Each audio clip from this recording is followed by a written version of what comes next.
नमस्कार दोस्तों, स्वागत है। आप काफ़ी ज़्यादा उत्पात हुए हैं, इन लोगों ने किए हैं। बात आज से करीब 40 साल पहले की है। संभल में एक बड़े ही इज़्ज़तदार नामी-गिरामी कारोबारी रहा करते थे। उनका नाम था बनवारी लाल गोयल। वो संभल के मस्जिद के नक्शा बाज़ार के पास में एक आटा मिल थी उनकी, जो कि 4 बीघा में फैली हुई थी। ये मिल बनवारी लाल गोयल की थी और बनवारी जो थे, ये संभल के प्रतिष्ठित लोगों में से एक थे। स्थानीय लोग जो थे वो उनके पास में जो फैसले होते हैं आपस के लड़ाई झगड़े के किसी तरह के उसके लिए वो आते थे और न केवल वो उस काम के लिए जाने जाते थे बल्कि वो लोग जितने भी उनके पास आते थे वो सभी की मदद करते थे और उनके जो मसले मसाइल होते थे उनको हल करवाते थे। और इसके अंदर में जो मुस्लिम लोग थे उस एरिया के या उस क्षेत्र के जो मुस्लिम लोग थे मुस्लिम समुदाय वो लोग भी आते थे और वो हमेशा सभी की मदद करते थे, सभी के फैसलों को जो ये मामले होते थे उनको सुलझाते थे। था क्या और कि ये बातें सभी को पता थी कि बनवारी लाल जो थे वो संभल से हिंदू विश्व परिषद के अध्यक्ष थे। ये बात सभी को पता थी और इसके बावजूद भी न मुस्लिम उनसे मगन मतलब हेल्प मांगने में कोई गुरेज करते थे और ना ही हिंदू। और बनवारी लाल जी भी दिल खोल करके उनकी मदद करते थे। ये साल था 1976 का। 28 फरवरी की सुबह फजर की नमाज पढ़ने के लिए नवाजी जो थे वो शाही इमाम मस्जिद सॉरी शाही जामा मस्जिद पहुंचे। और इसी बीच में किसी ने अफवाह उड़ा दी कि मस्जिद के इमाम की हत्या हो गई है और हत्यारा जो है वो हिंदू समुदाय से है। बस फिर क्या था, फिर तो भाईजान भड़क गए और बवाल हो गया। कुछ ही देर के अंदर में ये खबर पूरे संभल में फैल गई और फिर इस घटना के बाद में शहर के अंदर में दंगे स्टार्ट हो गए। लोग आगजनी, तोड़ फोड़, लूटपाट, इस सब के बाद में आज लास्टली ये सारा सिस्टम जो तो बनाया था इन्होंने करा था ये सब नरसंहार में बदल गया। उस दिन बनवारी लाल जो थे वो अपने कंपाउंड के अंदर बैठे हुए थे। हिंसा देख करके उनके जो कर्मचारी थे और जो रिश्तेदार थे सारे के सारे वहीं छप गए। कारण ये था कि सबको लगा था कि शायद बनवारी लाल जी की जान पहचान के कारण इस हिंसा में उनके साथ यहाँ पर कुछ नहीं होगा, सब बहुत सुरक्षित रहेंगे। मगर वो सारे गलत थे, वो सारे के सारे मुकालते में थे। उस दिन हिंसा सुबह करीब 10 बजे मुस्लिम इलाके से भड़की और 2 घंटे के अंदर ही जो दंगाई थे उन्होंने मिल कंपाउंड को निशाना बनाया। उसके बाद में जब निशाना इन्होंने बना लिया, उस कंपाउंड तक पहुंचने के लिए पहले ट्रैक्टरों से उस मिल की दीवारें गिराई गई। उसके बाद जलते हुए टायर भीतर फेंके गए ताकि कोई बच ना पाए। यहाँ से इस कंपाउंड से 11 हिंदू लोगों की लाशें बरामद हुई थी। इन्हें पेट्रोल और टायर डालकर जलाकर मार डाला गया था। इसके आगे लकड़ी के व्यापारी थे मुरारी लाल अग्रवाल, उनका गोदाम था। यहाँ से भी 4 लाशें बरामद हुई थी। इलाके के सारे हिंदुओं की दुकान को लूटा गया और फिर केरोसिन और पेट्रोल वगैरह डाल करके उनको जला दिया गया। इस घटना की जांच में तत्कालीन डीएम फरहत अली और एसपी शतपथी को इस हत्याकांड के लिए दोषी ठहराया गया और रिपोर्ट में कहा गया कि ये जो वाकया हुआ, इतनी मौतें हुई, ये इन दोनों की लापरवाही की वजह से हुई। क्योंकि देखिए किसी ना किसी को तो इंगित करना ही था। उस हिंसा में 25 लोग मारे गए जिनमें से 23 हिंदू थे और 23 जो हिंदू थे उनमें से भी 14 की जिंदा जला करके मौत हुई थी।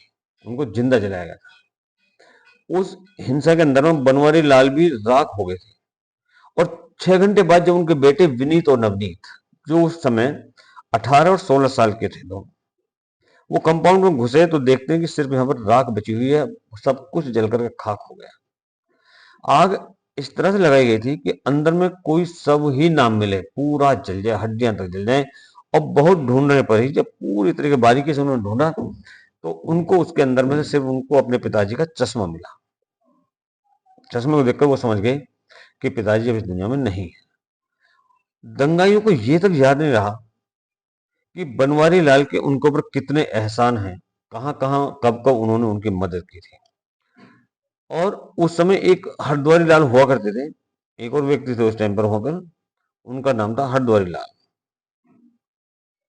आ, वो जो हरद्वारी लाल जी थे जो वो हरद्वारी लाल जी ही उन आग की लपटों से बचे थे। वो भी इसलिए क्योंकि उन्होंने खुद को ड्रम के अंदर में छिपा लिया था। उन्होंने उस दिन का सारा वाकया अपनी आंखों से देखा था, सब कुछ बर्बाद होते हुए देखा था उन्होंने। इस घटना के बाद बनवारी लाल के तीनों बेटे नवनीत, विनीत और सुनीत 1993 तक संभल में रहे और बाद में मिल का ज्यादातर हिस्सा बेच करके वो दिल्ली चले गए और दिल्ली में आकर के उन्होंने शुरू कर दिया पेपरमेंट का बिजनेस। अभी फिलहाल उस मिल का छोटा सा हिस्सा ही है उनका, जहां दशकों से लगाम लीला जैसे प्रोग्राम होते हैं। आज तीनों भाई उस घटना के जो घटना ये हुई थी, उस घटना में हिंदुओं के मारे जाने के पीछे उस वक्त के जिलाधिकारी फरत अली को दोषी मानते हैं। विनीत गोयल के हवाले से कहा गया कि फरत ने जब दंगाइयों को समर्थन किया था उस टाइम, ये जो जिलाधिकारी था फरत अली, इसने दंगाइयों को क्या सपोर्ट किया था। और ये जितने भी मुसलमान हैं, ये जिस पद पर भी हों, इनकी चाहे कोई भी पोजीशन रही हो, ये हमेशा समय पड़ने पर अपने ही धर्म का साथ देते हैं। उस वक्त ये भूल जाते हैं कि इनका पद क्या है, इनकी प्रतिष्ठा क्या है और इनका कर्तव्य क्या है। ये लोग कभी इस चीज को याद नहीं रखते। अब इसके अलावा वो बताते हैं कि घटना के बाद में तीनों भाइयों से कुछ लोग मिलने के लिए आए थे। ये जो तीन भाई थे इन गोयल साहब के, इनसे मिलने के लिए कुछ लोग आए और उन्होंने आकर के बताया कि ये जो पूरी घटना हुई है, ये जो आगजनी हुई है, तोड़ फोड़ हुई है, बिजनेस ठप किया गया, इसके अंदर उनके पिताजी के साथ बिजनेस में साथी थे ये जो लोग थे, जिनके वजह से वाकया हुआ। और इसी बात को जानने के बाद तीनों भाइयों ने भविष्य में कभी भी दूसरे समुदाय के लोगों के साथ में व्यापार करने से कान पकड़ लिया कि अब किसी भी दूसरे समुदाय मतलब मुसलमानों के साथ में कभी कोई बिजनेस नहीं करेंगे। अब तो आपके समझ में आ गया होगा कि आखिर ये तीन लोग कौन थे। आप सोच रहे होंगे कि आखिर ये अफवाह फैलाई किसने और क्यों फैलाई गई और इस हिंसा के पीछे का मकसद क्या था। ये हिंसा भी एक प्री प्लान थी और टारगेटेड थी। ये नहीं कि अचानक हिंसा फैली या अचानक कुछ हुआ और अचानक ही गोयल बनवारी लाल जी के कंपाउंड को आग लगा दी। नहीं, सब कुछ प्री प्लान था और टारगेटेड था। और इस अफवाह को मुस्लिम लीग के नेता मंजर सफी के द्वारा फैलाया गया था। फिर मैं नाम को रिपीट करता हूं, मुस्लिम लीग का नेता था मंजर सफी। ये पूरा वाकया जो हुआ था ये उसने क्रिएट किया था, ये उसके द्वारा संचालित था। उसी व्यक्ति के जो समर्थक थे उन्होंने आतंक मचाया और जो टारगेट पर थे उन लोगों के घरों को, उन लोगों की प्रॉपर्टी को जलवाया। सभी मंजर जो था ये आदतन अपराधी और कट्टर जिहादी था। ये इस नरसंहार से पहले 2 साल पहले यानी 1974 में हुए एक दंगे में भी ये व्यक्ति अभियुक्त था और हाल ही में इसको जमानत मिली थी उस टाइम पर। लेकिन मंजर सभी के पीछे भी लोग थे, प्रायोजक थे। 2 मकसद तो मंजर सफी और उसके आकाओं के पूरे हो गए थे। तीसरा मकसद जो मजहबी था वो भी पूरा हुआ था इनका।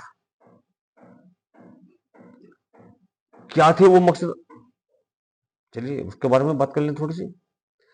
अभी चंद दिनों पहले जो संभल के अंदर में मस्जिद को लेकर हिंसा हुई, उस हिंसा का और 1976 वाली हिंसा का कनेक्शन क्या है, थोड़ा सा फ्लैशबैक में चलते हैं, पहले की देखते हैं कि पहले इसमें क्या कहानी हुई थी।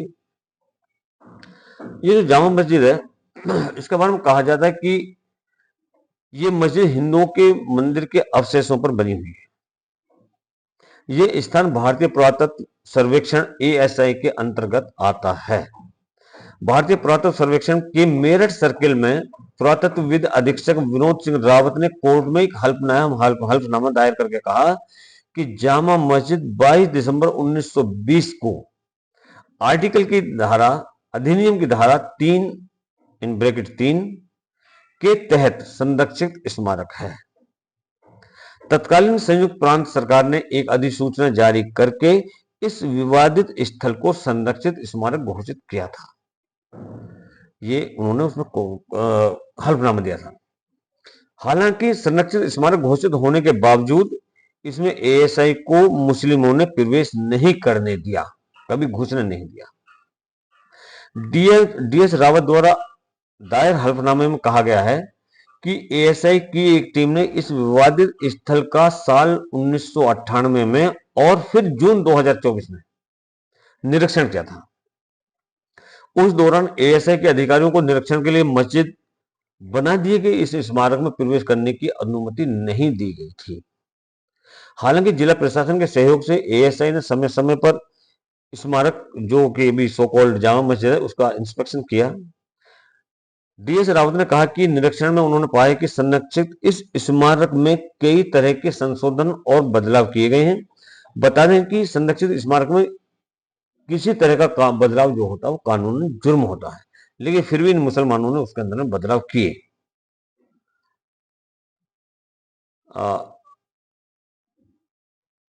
1979 में मुस्लिमों ने पहले दंगा भड़काकर हिंदुओं का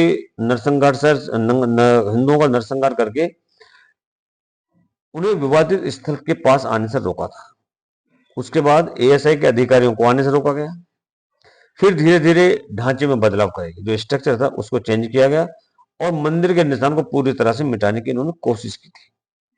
अब जब मुकदमे के जरिए हिंदुओं ने इस मामले को कोर्ट में ले जाने का निर्णय लिया और फिर सर्वे का आदेश किया गया कोर्ट के द्वारा, तो फिर एक बार से दोबारा से फिर हिंसा भड़काने की कोशिश की।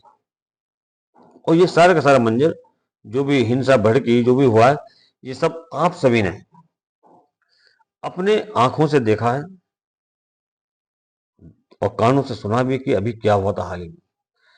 जामा मस्जिद के विवादित ढांचे के पास में रहने वाले 60 वर्षीय संजय गुप्ता ने पत्रकार को बताया कि जामा मस्जिद लंबे समय से हिंदू और मुस्लिम समुदाय के बीच में एक विवाद का कारण रहा है, विषय रहा है।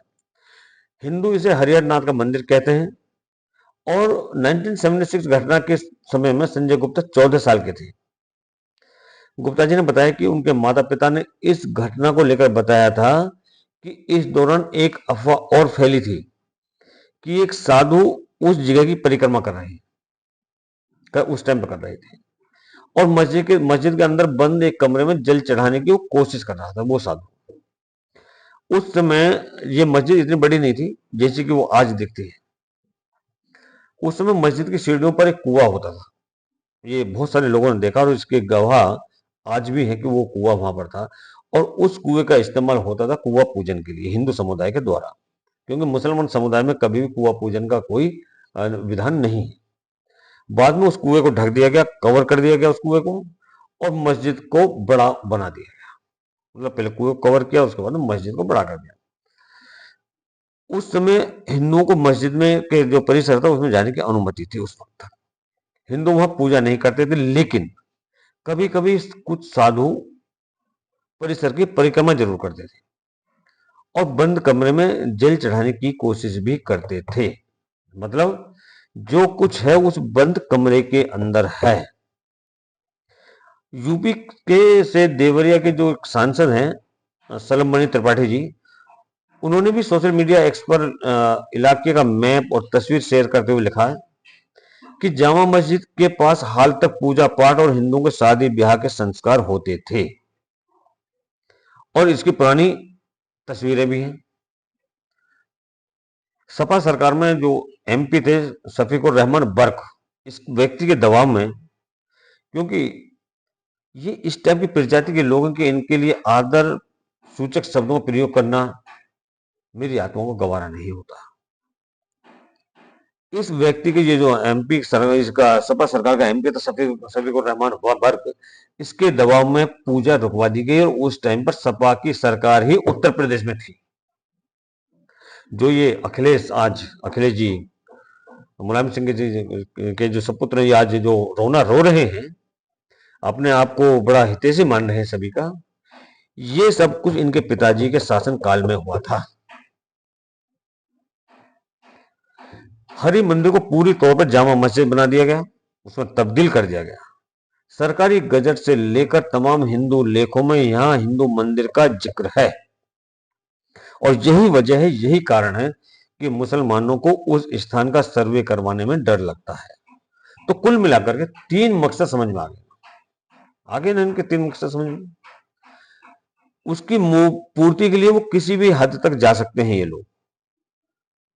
और वो जब बनवारी लाल गोयल जैसे व्यक्ति जो सज्जन थे, संत टाइप के व्यक्ति थे और उनके लोगों को जिंदा फूंकते हैं, जिंदा फूंकने से नहीं हिचके, एसपी, डीएम, एडीएम, सिपाही अन्य को कूटने से भी पीछे नहीं हटे, तो फिर क्या कहूं, आप लोग खुद समझदार हैं कि कितने अच्छे व्यक्ति हैं। बस मेरा यही कहना है कि आप लोग भाईचारा कायम रखें, करते रहे इसी तरह से। धन्यवाद। जय श्री राम।